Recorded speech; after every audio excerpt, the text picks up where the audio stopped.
Fouiller la terre pour la faire parler. Ces archéologues américains sont sur les traces de la vie d'Angela, une esclave déportée d'Afrique il y a 400 ans.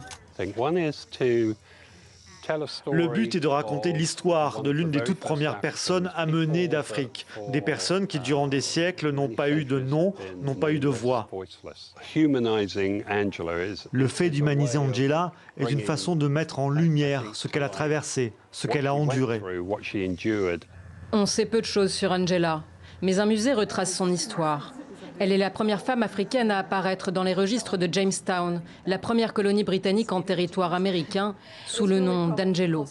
On sait qu'elle aurait travaillé pour une riche famille de colons, sans doute comme servante. On sait aussi qu'elle est arrivée d'Angola, sur les côtes de l'actuel État de Virginie, en août 1619, avec une vingtaine d'autres compagnons d'infortune. Quelques jours après le débarquement d'un premier groupe d'esclaves africains, une date considérée comme le début de l'histoire de l'Amérique esclavagiste. Pour moi, cette histoire est comme celle de Ève. Angela et les autres Africains qui arrivent en 1619 sont la génération fondatrice de ce qui est devenu la communauté afro-américaine aujourd'hui.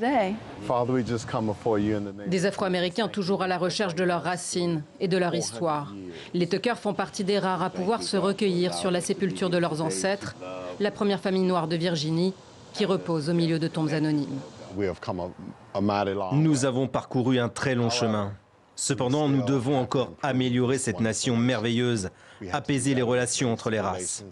L'esclavage est souvent considéré comme le péché originel de l'Amérique. Aboli 250 ans après l'arrivée d'Angela et de millions d'autres Africains, ce passé douloureux empoisonne encore aujourd'hui les relations intercommunautaires.